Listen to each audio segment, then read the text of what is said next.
மீனராசி மீன லக்னம் காலபுருஷனுக்கு 12வது வீடு. குரு பகவான் மூலத்திரிகோணம் பலம் பெற்று சுக்கிரன் உச்சமாயி புதன் பகவான் நீசம் அடையக்கூடிய குருவோடைய வீடு. இந்த ராசியில பிறந்தனால ரொம்ப அதிபயங்கர புத்திசாலிங்க. எந்த ஒரு விஷயத்தையும் கண் பார்த்தா கை செய்யும். அது படிப்பு இருக்கு, படிப்பறிவு இல்லை அப்படிங்கிறதெல்லாம் இல்லை. பெண்ணா இருக்கட்டும், இந்த ராசியில பிறக்கக்கூடிய நபர்கள் எங்க கல்யாணம் பண்ணி கொடுத்தாலும் எங்க கட்டி கொடுத்தாலுமே சீக்கிரம் வாழ்ந்துருவாங்க. எந்த ஒரு விஷயத்துலையுமே பார்த்தீங்கன்னா காம்ப்ரமைஸ் அப்படிங்கிறது குருவோட வீட்டில் இருக்கிறதுனால காம்ப்ரமைஸ் ரொம்ப அதிகம். தனக்கு என்ன வேணும் அப்படிங்கிறது தெளிவாக இருப்பாங்க. அது ஆணாக இருக்கட்டும் பெண்ணாக இருக்கட்டும். எப்போவுமே இந்த கான்ஃபிடென்ட் லெவலும் சரி, ரொம்பவே சுய புத்தி அப்படிங்கிறது மீனத்துக்கு ரொம்பவே இருக்குங்க. தனுசு கூட கொஞ்சம் ஏமாந்துரும். ஆனால் மீனத்தை பொறுத்தவரையும் எப்போவுமே ஏமாற மாட்டாங்க. ரொம்பவே அதிபயங்கர புத்திசாலிகள். இன்னைக்கு அவங்களுடைய சூழ்நிலைகள் எல்லார்கிட்டையும், அதாவது ஏமாந்தவங்க கிட்டயே திருப்பி ஏமாறுற மாதிரியெல்லாம் ஒரு சூழ்நிலைகள் நடந்துருச்சா அப்படின்னு கேட்டிங்கன்னா எஸ்.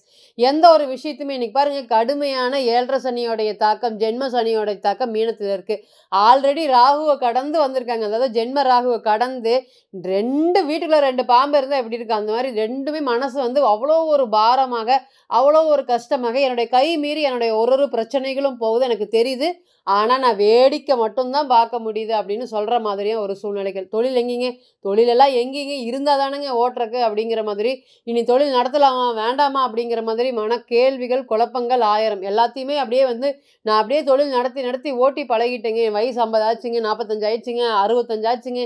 என்னால் இதுலேருந்து வெளியும் வர முடியல. வீட்டில் என்னுடைய பிரச்சனைகளை சொல்லவே முடியல. ஏன்னா மீனத்தை பொறுத்தவரையும் தன்னுடைய குடும்பத்தில் பார்த்திங்கன்னா கஷ்டங்கள் அப்படிங்கிறது வரக்கூடாது, யாருமே கஷ்டப்படக்கூடாது அப்படிங்கிறது தெளிவாக இருப்பாங்க.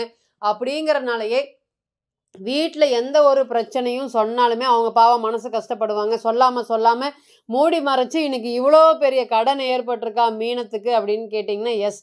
இந்த கடனுக்கான காரணம் பார்த்திங்கன்னா நான் தான் இருக்கிறேன்னு எனக்கு தெரியும். இருந்தாலுமே என்னால் இதை ஏற்றுக்கவே முடியல. இது எப்படி வந்துச்சு, என்ன வந்ததுன்னு தெரியல. அந்த அளவுக்கு பிரச்சனைகளாக இருக்குது பாருங்கள். ராசியில் ராகு, ராசிக்கு 7ல் கேது, இன்றைக்கி பார்த்திங்கன்னா ராசிக்கு 12ஆம் அதிபதி சனீஸ்வர பகவான் ராசியில் என்ன நடக்குதுன்னு எனக்கு புரிய மாட்டேங்குது. அதாவது டெய்லியும் செய்கிற வேலை, அன்னாட செய்யக்கூடிய வேலையை கூட என்னால் செய்ய முடியலைங்க. எங்கேருந்து பிரச்சனை வருது, ஏதுலேருந்து பிரச்சனை வருதுன்னு தெரிய முடியாத அளவுக்கு பிரச்சனைகள் வருது. அந்த பிரச்சனை கடவுளுடைய அனுகிரகத்தினால தலைக்கு தலப்பாவோட போச்சு அப்படிங்கிறது நாங்கள் நினச்சிக்கிறதா, இல்லை இவ்வளோ பெரிய பிரச்சனைகள் தொடர்ந்து கடவுள் கொடுத்துட்டு இருக்கிறதுனால கடவுள் இருக்கிறாரா அப்படின்னு கேட்குறதா அப்படிங்கிற மாதிரி இந்த 2 கேள்விகள் கண்டிப்பாக எப்போவுமே மீனத்துக்கிட்ட இருந்துகிட்டே இருக்குங்க. இன்றைக்கெல்லாம் பார்த்திங்கன்னா தனிமை அப்படிங்கிற ஒரு விஷயத்தினால மீனம் கடுமையாக பாதிப்படைஞ்சிருக்கு. இன்றைக்கி யாருமே இல்லைங்க. உங்கள் கால் சுற்றின பாம்பாக உங்களுடைய பொருளாதார உதவிகள் எல்லாமே சாப்பிட்டு இருந்த நபர்கள் இன்றைக்கி யாருமே உங்களுக்கு ஹெல்ப் பண்ணுறதுக்கு முன் வரவே இல்லை. இன்றைக்கி நீங்கள் தனி மரமாக நிற்கிறத பார்க்கலாம்.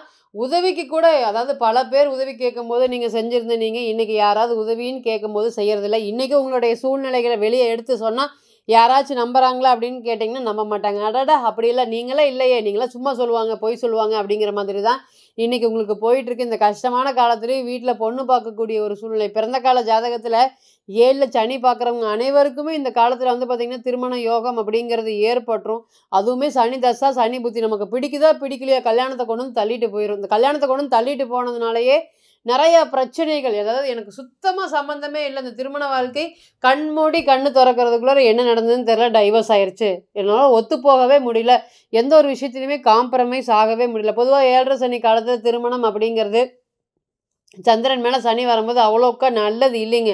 சில பேருக்கு பார்த்திங்கன்னா திருமண வாழ்க்கையை கண்டிப்பாக ஏற்படுத்தி கொடுக்கும். திருமணத்தையும் ஏற்படுத்தி கொடுக்கும், வீடு வாசல் சம்மந்தப்பட்ட யோகங்களையும் ஏற்படுத்தி கொடுக்கும். இன்றைக்கும் மீன ராசி அல்லது மீன லக்னத்தில் பிறந்துட்டு நல்லா வாழ்கிறாங்களா அப்படின்னு கேட்டிங்கன்னா இருக்கும். ஆனால் அந்த சலனம் அப்படிங்கிறது இல்லாமல் இருக்கவே இருக்காது. நான் சந்தோஷமாக முன்ன மாதிரி இருக்கிறேன் அப்படின்னா அதுக்கு கேள்விக்குறி தான். இந்த மாதிரி பல விஷயங்களை பார்த்திங்கன்னா மீன ராசி மற்றும் மீன லக்னம் கடந்து வந்திருக்கு. நிறைய ஹைலைட்டான விஷயம் சொல்லணும் அப்படின்னா கடன், என்ன கடன் ஏது கடன் தெரில, என்னோடய குழந்தைகளுக்காக கடன் வாங்கி இன்றைக்கி இந்த அளவுக்கு ஒரு சூழ்நிலைகள் இருக்குது. நான் ஏமாற மாட்டேன்னு நினச்சிட்டு இருந்தேன். நான் இன்றைக்கி ஏமாந்துட்டேங்க. எந்த ஒரு விஷயமே பாதிப்படையாமல் இருந்தேன். இன்றைக்கி நான் தப்பிச்சு வந்துட்டு இருந்தேன். இன்றைக்கி மாட்டிட்டேன், பெரிய அளவுக்கு மாட்டிட்டேன் அப்படின்னு சொல்லாத மீனராசி மற்றும் மீன லக்னம் இல்லை. இந்த நேரத்தில் பார்த்திங்கன்னா இந்த 7.5 சனி காலத்தில் குரு பகவான் மற்றும் சூரியன் பகவானுடைய சிவராஜ யோகம். மீனத்தை பொறுத்தவரையும் சூரியன் அவ்வளோக்கா பெருசாக நல்லது பண்ணக்கூடிய கிரகம் இருக்காரா அப்படின்னு கேட்டிங்கன்னா இல்லை. ஒரே ஒரு ஆதிபத்தியம் 6ஆம் அதிபதி ஆகிறார். இன்னைக்கு குருவோட உங்களுடைய ராசிநாதனோட சேர்ந்து இருக்கார். 4, 6 கனெக்ட் ஆகி 4ஆம் இடத்துல சிவராஜ யோகம் இருக்கக்கூடிய யோகம் என்ன மாதிரியான பலன்களை கொடுக்கறதுக்கு காத்துட்டு இருக்கு?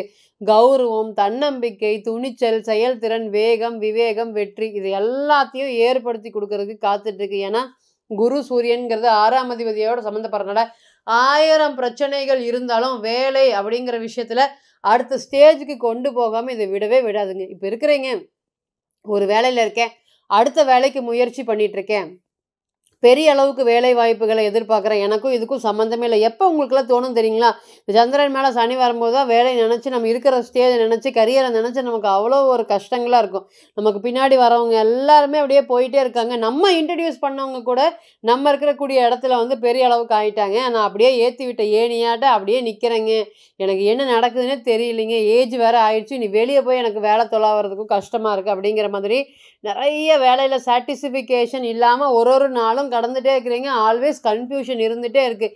இனி வரக்கூடிய காலங்களில் இது எல்லாமே மாறப்போகுது. முதல் தர யோகம் அப்படிங்கிறது வேலை வாய்ப்புகள் சம்மந்தப்பட்ட விஷயத்தில் இப்போ இருக்கிற இடத்துல இருந்து அடுத்த ஸ்டேஜுக்கு போகிறதுக்கு, அடுத்த ப்ரொமோஷன் எதிர்பார்க்கலாமா அப்படின்னு கேட்டிங்கன்னா அது அனைத்துக்குமே பேரும் புகழையும் தரக்கூடிய யோகம். என்னதான் உங்களுக்கு ஜென்ம சனி காலமாக இருந்தாலுமே இந்த குரு சூரியன்கிற சிவராஜ யோகம் நன்மை தரதுக்கு காத்துட்ருக்கு. 2வது என்ன அப்படின்னு கேட்டிங்கன்னா, வாழ்க்கையில் நிறையா பக்குவத்தை ஏற்படுத்தி கொடுத்தனால இன்றைக்கி வீடு தான் முக்கியம், இடம் தான் முக்கியம், காசு தான் முக்கியம் அப்படிங்கிற பெரிய பாடத்தை ஏற்படுத்திக்கும். ஏதாவது ஒன்று பண்ணி வீடு வாங்கிடணும் அப்படிங்கிற எண்ணங்கள் ரொம்பவே அதிகரிக்கும். அதுவும் இல்லை, இந்த ஜென்ம சனி காலத்தில் சந்திரன் மேலே சனி வர்றதுனால நம்மளுடைய அம்மாக்கே நம்மளை இப்படி பண்ணிட்டாங்களே, நம்மளுடைய அம்மாவே பொருளாதார விஷயத்தில் நமக்கு ஹெல்ப் பண்ணாமல் போயிட்டாங்களே, அப்பா ஹெல்ப் பண்ணாமல் போயிட்டாங்களே, மகன் நமக்கு சப்போர்ட் பண்ணலையே அப்படிங்கிற மாதிரி தனி மரமாக ஆதரவு இல்லாமல் இருக்கக்கூடிய ஒரு சூழ்நிலைகள் இன்றைக்கி அதுதான் போயிட்டுருக்குங்க. மீனராசி மீனத்துக்கு அது மட்டும்தான் போயிட்டுருக்கு. இனி வரக்கூடிய காலத்தில் இந்த இடம் வீடு சம்மந்தப்பட்ட விஷயங்கள் எடுக்கக்கூடிய முயற்சிகள் அனைத்துமே வெற்றியை ஏற்படுத்துகிறோம். அதில் என்ன அப்படின்னு கேட்டிங்கன்னா, இதுக்கு முன்னாடி நான் போய் பார்க்குறேங்க, நான் ஒரு விலை சொல்கிறேன், தரமாட்டேங்கிறாங்க, ஆனால் அதை விட கம்மி விலைக்கு வேறு யாருக்காவது கொடுத்துட்றாங்க. எங்கே போனாலும் இல்லைங்க இல்லைங்க இல்லைங்கன்னு இந்த கேள்வி காதில் கேட்டு கேட்டு ரொம்ப கஷ்டமாக இருக்குங்க. இனியும் நான் இடம் சம்மந்தப்பட்ட விஷயங்கள், வீடு சம்மந்தப்பட்ட விஷயங்கள் முயற்சி பண்ணலாமா, லோன் போட்டு வாங்கலாமா?